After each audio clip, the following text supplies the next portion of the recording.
Il y a donc une affirmation importante, c'est que le travail n'est pas la conséquence du péché.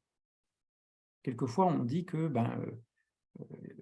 il faut travailler à la sueur de son front parce que finalement, c'est un peu la condition du pécheur.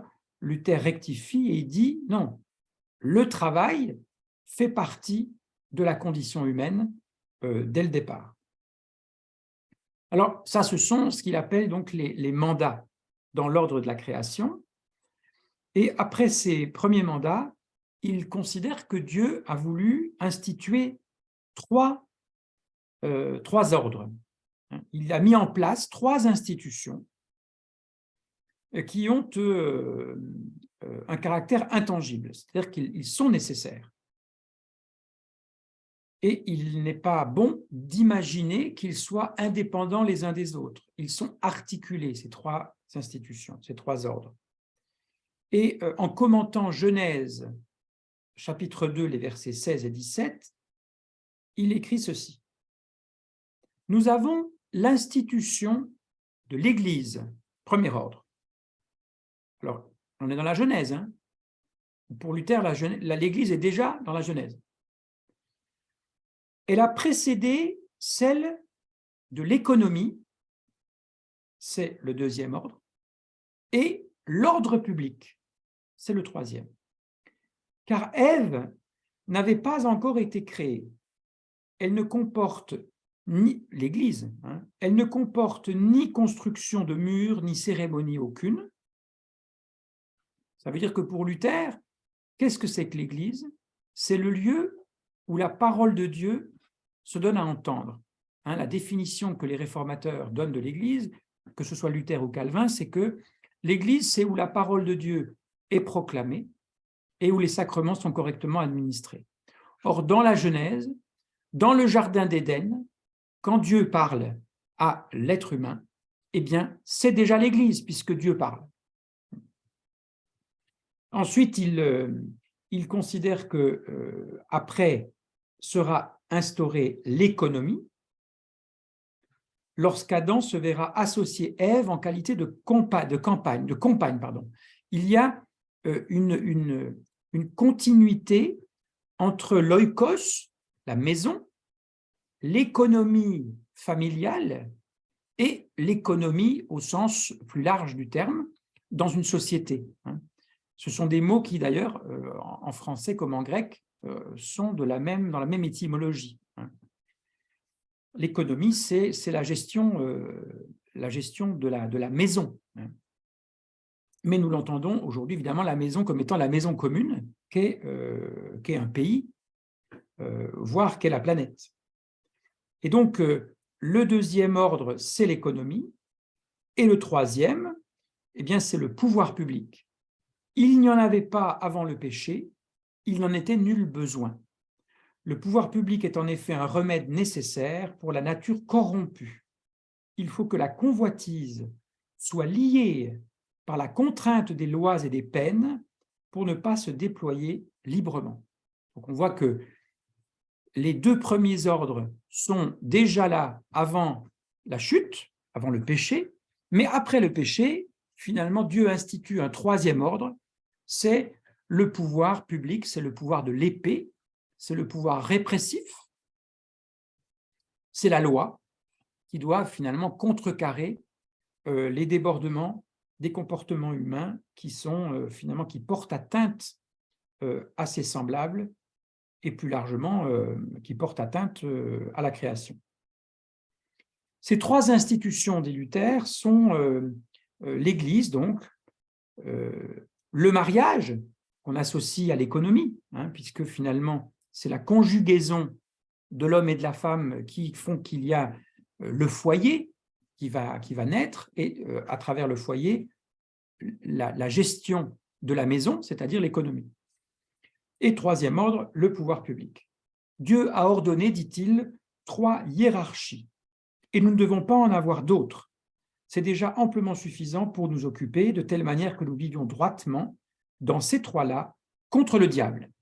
Donc il y a cette idée que finalement ces ordres sont institués pour lutter contre ce qui vient finalement ramener le chaos, ce qui risquerait de réintroduire le chaos. Dans l'Église, c'est le ministre qui enseigne, le ministre de la parole, le serviteur de la parole. Dans la cité, c'est le magistrat qui gouverne. La maison ou l'économie est dirigée par les parents. Vous remarquez que Luther ne dit pas par le père. Il y a une association de l'homme et de la femme. C'est ça qui fait qu'il y a une économie domestique, une économie tout court, c'est les parents. Tels sont les ministères, c'est-à-dire les services institués par Dieu pour l'être humain.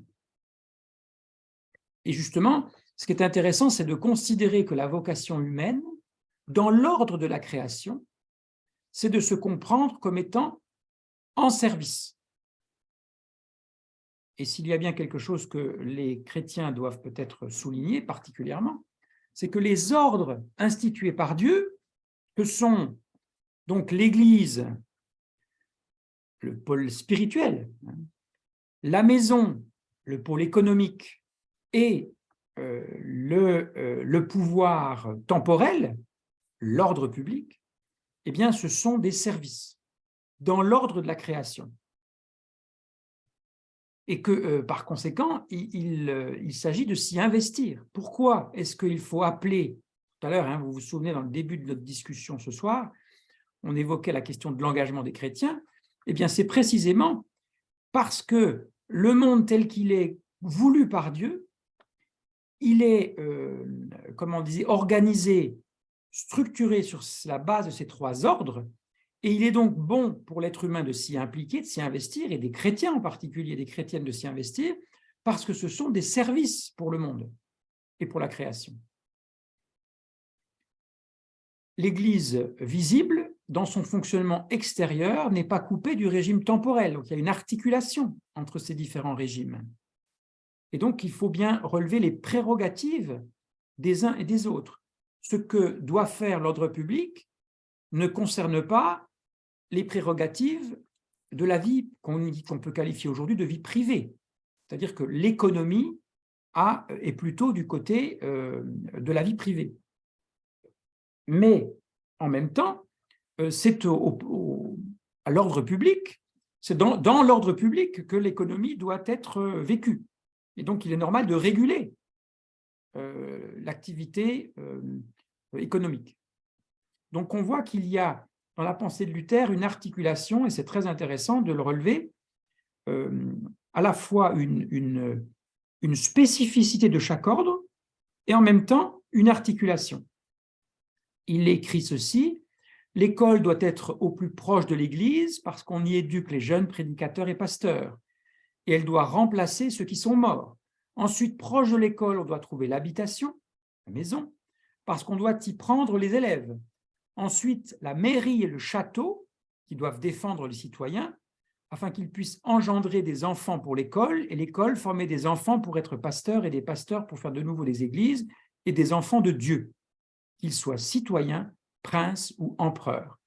Mais Dieu doit être primordial et proche pour maintenir un tel anneau ou un tel cercle contre le diable et mettre tout en œuvre dans tous les états, c'est-à-dire dans tous les ordres dont je vous ai parlé. Donc, écrit-il, dans toutes les créatures. Donc on voit bien qu'il y a cette idée que l'ordre voulu par Dieu est un ordre qui concerne toute la création. Et le service auquel il faut appeler les chrétiens, c'est justement à s'y investir. Il écrit: un vrai chrétien sur terre ne vit pas pour lui-même, puisqu'il sait son salut donné par grâce, s'il a foi en Jésus-Christ. Un vrai chrétien sur terre ne vit pas pour lui-même, mais pour son prochain qu'il veut servir. Il accepte par la nature de son esprit de faire ce dont lui-même n'a nul besoin, mais qui est utile et nécessaire à son prochain. Le chrétien se soumet volontiers au pouvoir du glaive, l'épée donc, l'épée du temporel. Il se soumet volontiers au pouvoir du glaive, paie les impôts, honore l'autorité. Il le fait bien que lui-même n'en ait nul besoin. Mais il regarde ce qui est avantageux et bon pour les autres. Autrement dit, il a à cœur de de respecter les autorités parce qu'elles sont utiles pour la création, d'une façon globale. Et en ceci, Luther dénonce les comportements qui sont centrés sur soi-même, hein, ce qu'on appelle l'égoïsme ou le fait de tout ramener à soi. Celui qui ramène tout à lui au point qu'il est nécessaire de réfréner ses abus, ça c'est ce mouvement qu'il faut contrer, il faut lui opposer justement la logique qui est celle du service. Il y a donc dans la compréhension de Martin Luther, il me semble qu'on ne peut en tirer des enseignements pour aujourd'hui, cette idée que nous avons finalement un monde dans lequel il s'agit de prendre ses responsabilités en tant que fidèle d'une communauté spirituelle, en tant que membre d'un foyer, d'une famille, et cette famille, évidemment, est mise en relation avec les autres familles, et donc c'est ce qui constitue, à travers les échanges, l'économie, hein, toutes les activités que nous générons et dans lesquelles nous pratiquons des échanges pour vivre, hein, pour manger, pour travailler, etc. Ça, on n'y échappe pas. Et le troisième pôle, qui est celui, finalement, d'une régulation. Les choses ne se régulent pas toutes seules. Il faut poser des limites, donc promulguer des lois pour que les velléités des êtres humains de faire au-delà de ce qui est bon pour soi, mais aussi pour le collectif, eh bien, soient réfrénées, soient réprimées éventuellement, et que donc les choses se passent dans un certain ordre. Hein. Donc vous voyez qu'il y a là une pensée intéressante que nous devons cultiver quand on est chrétien, c'est-à-dire d'avoir une vision globale du monde, et pas simplement l'Église repliée sur elle-même, avec ses élus, ceux qui ont eu la chance de connaître l'Évangile, et qui pourraient se replier sur elle-même sans se préoccuper des autres. Ça, c'est une vision qui est, à l'évidence, donc très éloignée de ce que Luther pouvait imaginer. Et souvent, d'ailleurs, le reproche qu'on adresse quelquefois à certaines communautés chrétiennes, c'est qu'elles ont tendance à se replier dans une communauté qui vit pour elle-même et non pas en ayant sincèrement une volonté d'être, de porter pour le monde une parole d'espérance, une parole de salut. Voilà, je m'arrête ici. J'ai essayé donc de vous parler de la création en prenant un angle qui n'est pas habituel, me semble-t-il, celui de la dimension centrale du Christ dans le projet de Dieu, et aussi dans la manière de considérer, à partir de ce centre qu'est le Christ, de considérer finalement la vocation chrétienne dans le monde tel qu'il est aujourd'hui, et notamment que ce soit face à la crise écologique, ou que ce soit face à tous les défis que pose notre monde aujourd'hui, dans nos réalités qui peuvent être diverses, hein, quand on est au Maroc, au Sénégal, en Afrique centrale, d'où qu'on soit, eh bien, chaque fois se pose la question de notre vocation au-delà de nous-mêmes, au-delà de l'Église, dans le monde. Voilà. Je vous remercie. Merci beaucoup, Monsieur Muller. C'est vraiment un plaisir. Hein. J'ai découvert, j'ai beaucoup aimé la conclusion, la dernière partie. Enfin, j'ai beaucoup découvert en même temps la pensée de Luther sur cette question de la création. Nous vous disons vraiment merci pour cela. Je ne sais pas s'il y a quelques questions. J'en ai vu une, et puis 2 questions viennent de me parvenir en inbox. Je pourrais simplement lire le pasteur Thomas Dufay, voilà, lire la question qui a été posée. Comment définissez-vous l'universalisme du salut? Voilà, je pense que vous avez ces questions dans le chat. Voilà, c'est la toute première question. Je ne sais pas s'il faut poser les 3 questions Non, je vais peut-être ensemble. répondre à celle-là et essayer de ne pas être Super. trop long. Donc, la question d'universalisme du salut est une question qui a été posée dès l'Antiquité. Hein, et justement, quelqu'un comme Origène, qui est donc probablement le commentateur des Écritures, c'est un exégète. Hein, il a fait l'exégèse de la Bible et il a laissé énormément de commentaires. Et Origène, donc dans les débuts du christianisme, a beaucoup influencé toute la théologie chrétienne pendant des siècles et des siècles. Or, Origène a été considéré comme un hérétique. C'est pour ça qu'on ne dit pas Saint Origène, on dit Origène, malgré l'immensité de son œuvre, notamment parce qu'il avait une vision un peu universaliste du salut. Et donc, vous voyez, dès l'Antiquité, la question se pose. Et on sait que dans l'histoire du christianisme, c'est une question qui a été posée à plusieurs reprises.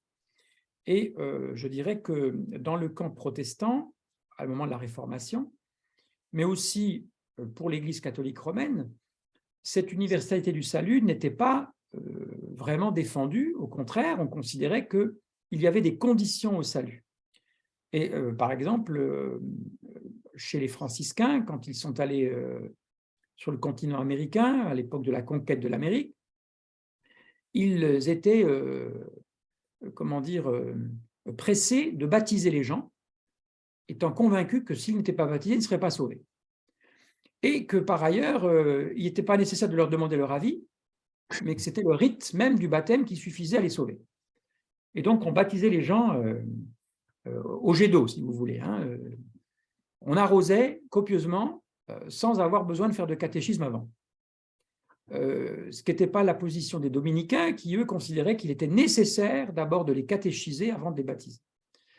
Dans le cas de Calvin, Jean Calvin, vous connaissez vous avez peut-être entendu parler de sa doctrine de la double prédestination, qui considérait que, en conformité avec la Bible, avec les Écritures, il ne fallait pas parler d'un salut universel, mais qu'il y avait des gens qui étaient dès leur naissance conçus pour être damnés et d'autres qui étaient conçus dès leur naissance pour leur salut, pour être sauvés. Ce qui n'était pas la position de Luther, qui refusait cette doctrine en affirmant que l'appel au salut était adressé à tous et toutes. Au XVIe siècle, il y a une évidence pour beaucoup, c'est que le salut n'est pas vraiment universel. Il y a vraiment cette conception qui est assez largement partagée. Mais au XXe siècle, tous les grands théologiens, alors évidemment, qu'est-ce que c'est qu'un grand théologien? Vous pourrez toujours me dire, c'est pas parce qu'il est... vous dites qu'il est grand, mais moi je dis qu'il n'est pas grand. On peut toujours en discuter. Mais disons, les théologiens qui ont marqué de leur empreinte, si vous voulez, la pensée théologique chrétienne du XXe siècle, des gens comme Karl Barth, des gens comme Paul Tillich, sont des théologiens qui ont une vision universaliste du salut, et qu'ils considèrent qu'il n'est pas possible de penser que Dieu ait voulu restreindre le salut à quelques-uns. Et évidemment, il s'appuie sur les Écritures aussi. C'est-à-dire que vous avez des textes dans les Écritures qui n'affirment pas l'universalité du salut, mais vous en avez certains qui l'affirment. Tout à l'heure, j'en ai lu un de ces passages. Et donc, la question, évidemment, ça déplace la question, mais alors, si je suis sauvé, même si je ne suis pas croyant, à quoi ça sert d'être croyant? Eh bien, pas être sauvé. Voilà. On n'est pas croyant pour être sauvé. Parce que celui qui est croyant pour être sauvé, c'est un problème. Ça veut dire que finalement, il n'est pas croyant parce qu'il aime Dieu. Il est croyant parce qu'il veut être sauvé. Vous voyez, donc, d'une certaine manière, si je veux faire du salut une œuvre gratuite de Dieu, ça doit rester une œuvre gratuite de Dieu. Et donc, elle doit, pour celui qui a foi en Jésus-Christ, être finalement renvoyée à Jésus-Christ lui-même, sans avoir besoin d'en exclure les autres. Alors moi, ce que je fais, si vous voulez, je ne prêche pas l'universalité du salut. Mais je ne prêche pas non plus le contraire. je laisse ça à Dieu. Je dis, c'est son affaire, ce n'est pas la mienne. Et tout ce que je peux attendre à titre personnel, c'est que finalement d'autres connaissent la joie de louer le Seigneur. Et c'est tout, il n'y a que ça qui compte, le reste ne m'intéresse pas. Je ne peux pas avoir, je ne veux pas agiter l'épouvantail de l'enfer pour effrayer je ne sais qui, parce qu'aujourd'hui ça n'effraie personne, en tout cas pas en France. Je ne sais pas ce qu'il en est dans vos réalités à vous, mais ici vous pouvez toujours dire ça les fera rigoler. Hein. Et puis ça enfin, pour moi ça n'a pas d'intérêt. Donc l'universalité du salut a des fondements bibliques. Ça pose des questions, parce que ça évidemment nous renvoie à mais qu'est-ce que ça veut dire être croyant et pourquoi faut-il annoncer l'Évangile? De mon point de vue, on doit annoncer l'Évangile pour que d'autres connaissent la joie de la gratitude envers le Seigneur et envers la vie qu'il nous donne. C'est ça la raison d'être de notre proclamation. Merci. Alors, je vais peut-être poser la toute dernière question qui m'est parvenue en inbox. Il est dit, quel rapport peut-on faire entre la création telle qu'elle est décrite dans les récits de Genèse 1 et 2 et la récréation de l'homme intérieur au moyen de Christ? Alors, si je comprends bien la question, mais je ne sais pas si je la comprends bien, il y a évidemment l'affirmation que Dieu crée le monde, et dans ce monde, il crée un être humain, et de façon, si on considère Genèse 1 et 2, la réalité première, primordiale, c'est que l'être humain est en pleine communion avec Dieu. Et que finalement, pour essayer de comprendre la réalité dans laquelle nous sommes aujourd'hui, celle qu'il n'y a pas de communion, justement, hein, que nous sommes en rupture avec Dieu, et que nos manières de vivre, nos manières de ressentir l'existence, nos manières d'être en relation les uns avec les autres, d'être en relation avec nous-mêmes, la manière dont nous sommes en relation avec le monde dans sa globalité n'est pas une relation qui est dénuée de souffrance, et que par conséquent, ce que Dieu veut, finalement, la raison même pour laquelle il agit et la raison pour laquelle il nous parle et où il se manifeste en Jésus-Christ, c'est pour restaurer cette communion. Vous savez, enfin, d'une certaine manière, c'est un petit peu la raison. Quand vous pensez à la... Je pense que peut-être personne dans les gens qui sont en connectés actuellement ne sont de tradition... personne n'est de tradition catholique romaine. Mais le cœur de la tradition catholique romaine, c'est quoi? C'est l'Eucharistie, le repas de communion. Pourquoi? Eh bien, c'est pareil pour les orthodoxes. C'est parce que c'est le moment éminent de la restauration de la communion, de la pleine communion entre Dieu et l'humanité.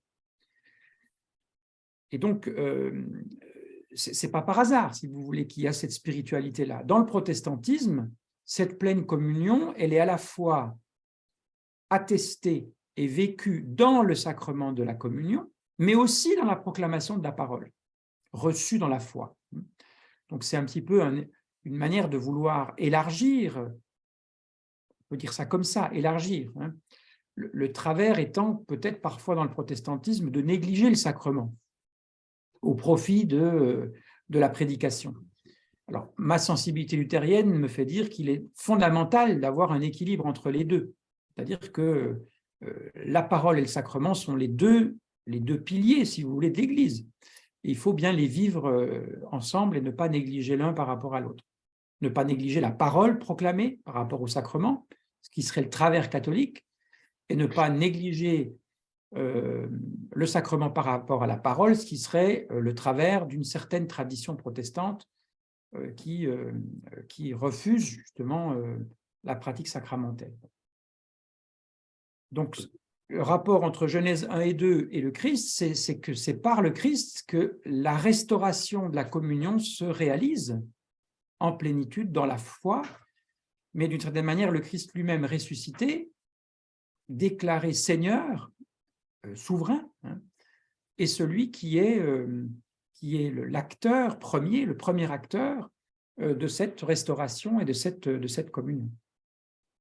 Et donc les disciples du Christ, ceux qui marchent à la suite du Christ, finalement sont au bénéfice de cette communion que nous voudrions pouvoir partager avec toutes celles et tous ceux qui sont appelés à rencontrer le Christ. Merci beaucoup. Et alors, il est 22h02. N'allons pas prendre votre temps. J'aimerais peut-être, si possible, recueillir une question parmi les participants, toujours. Nous prendrons une seule question et puis nous pourrons vous libérer et puis donner la parole au pasteur Thomas Diouf pour les remerciements. Est-ce qu'il y a une question? En tout cas, étant donné le temps, nous ne prendrons qu'une seule question dans l'auditoire.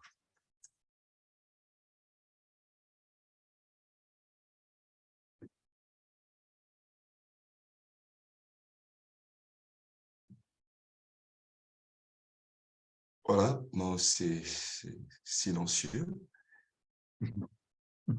OK, donc je vais simplement remercier, du moins se rappeler, pardon, que vous avez la possibilité de suivre à nouveau, en différé, la conférence sur notre site. Je pense que je mettrai le lien dans le chat. Voilà, pour ceux qui nous ont rejoints beaucoup de temps après. Et puis, voilà, je vais peut-être remettre la parole au pasteur Diouf pour remercier notre orateur, le professeur et pasteur Muller. Je ne sais pas si je prononce bien, Muller. Muller, oui. Muller, merci beaucoup. Pasteur Diouf, votre micro, pasteur Diouf. Mike, OK. Le micro était barricadé. Donc, merci beaucoup de me donner la parole. Je suis tellement content de suivre ce partage, cet enseignement, cette conférence. Nous voulons ici dire nos remerciements très chaleureux au professeur Muller. En Afrique, comme vous connaissez bien le Sénégal, les vieilles marmites font de bonnes sauces.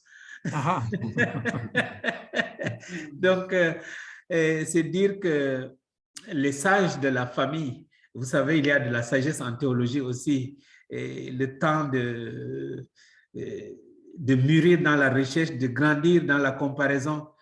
Vous imaginez qu'il n'y a pas de mots déplacés. Tout est bien dit et tout est bien fait. Grand merci que le Seigneur qui vous a utilisé pour nous parler ce soir vous bénisse abondamment. Nous sommes toujours contents de vous écouter. Pour vous remercier, je voudrais évoquer les bonnes choses que vous avez faites à l'Église luthérienne du Sénégal par votre magistère, construire le foyer des filles, 20 filles étudiantes hébergées, construire le foyer des garçons, 20 étudiants hébergés. Vous savez, c'était une grande inspiration avec l'Église de Bourg-la-Reine. Je ne peux pas vous remercier sans mentionner un petit mot sur cela parce que c'est de l'histoire. C'est resté à Dakar et ça reste vivant. Et vous continuez à nous abreuver à la bonne source. Et vous continuez à nous donner de cette eau de vie qui est la parole de Dieu. Oui, Saint Augustin disait, là où la parole est fidèlement prêchée et les sacrements fidèlement administrés, et là, c'est l'Église. Oui, l'Église, c'est vous et moi. L'Église, c'est cette sagesse de la parole qui nous conduit par la puissance de l'Esprit Saint.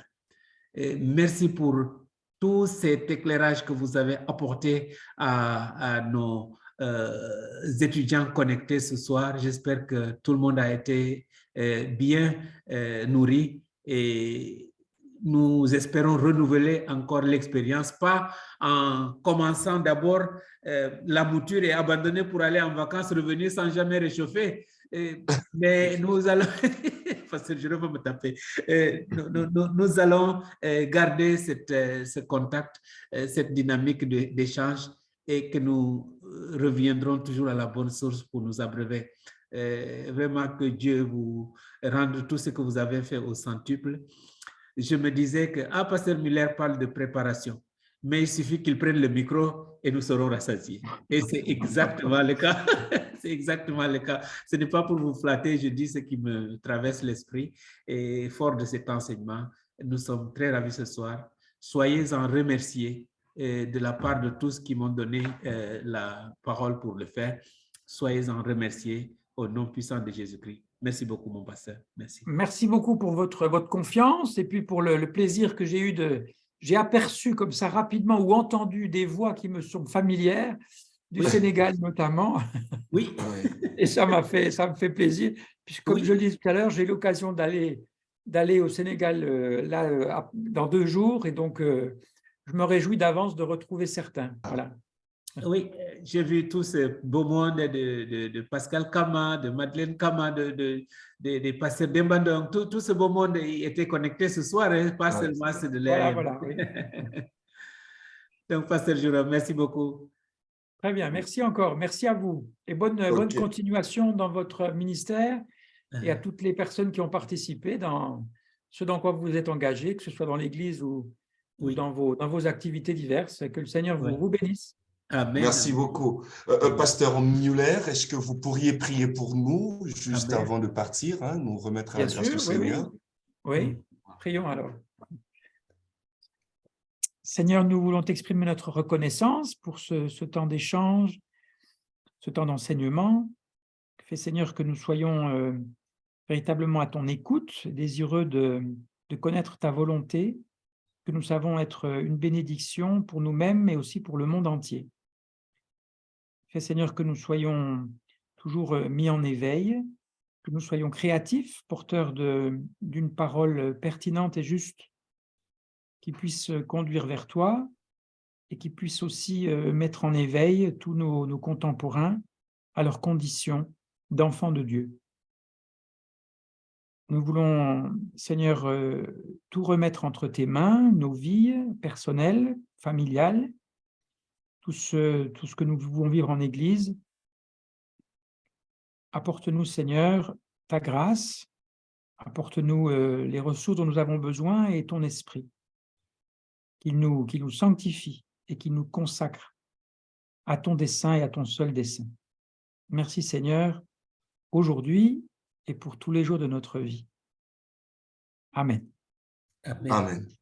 Amen. Merci beaucoup, merci à tout le monde, merci à l'Église luthérienne du Sénégal, merci aux professeurs et puis merci au pasteur Diouf.